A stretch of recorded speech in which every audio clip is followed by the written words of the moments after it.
भस्म कभी भी भगवान भोलेनाथ के ऊपर साकार स्वरूप भगवान ने भी अपने ऊपर ने धारण की, और यहाँ निराकार रूप में भी इस मंदिर में भस्म मुर्दे की नहीं चढ़ाई जाती है, नहीं चढ़ाई जाती, कभी नहीं हुई, कभी नहीं हुई है। ये तो बहुत बड़ा भ्रम लोगों के अंदर जो पैदा है, मैं आपके चैनल के माध्यम से आज अच्छा योग है, ये मैं कहना चाहूँगा भक्तों से कि यहाँ भगवान महाकाल को किसी प्रकार के मुर्दे की भस्म नहीं चढ़ाई जाती है। केवल यहाँ शुद्ध कंडे होते हैं, उसकी 5 कंडों की भस्म बनाई जाती है और वही मंत्रों से चढ़ाई जाती है। ये जरूर है कि ये भस्म चढ़ाने का जो विधान चला, ये चला है सती प्रथा से। जो सती थी इनकी पत्नी, और उसने अपने शरीर को हवन कुंड के अंदर समाप्त कर लिया था,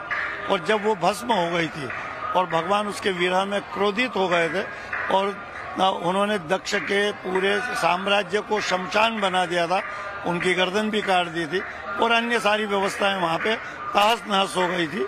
और जब वो भोलेनाथ वहाँ जब गए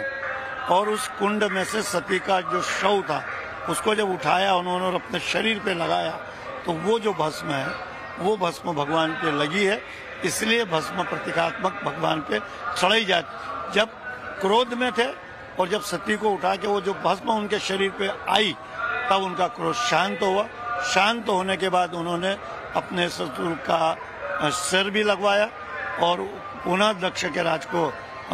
साम्राज्य को स्वर्ग बनाया और भगवान सती को लेके वहां से चले हैं, जिसके जो शक्तिपीठ 52 जगह शक्तिपीठ बनी है वो उसी के अंगों से बनी है, इसलिए भगवान पे भस्म चढ़ाने का विधान है। देखिए, ये बहुत अहम जानकारी आप दे रहे हैं कि एक तो यहाँ पर जो लोगों का भ्रम है कि मुर्दे के भस्म जो है वो महाकाल पर चढ़ता है, ये नहीं है। वहाँ कंडे जो हैं उसका भस्म चढ़ता है, और वो भस्म क्यों चढ़ता है उसके बारे में भी पुजारी जी ने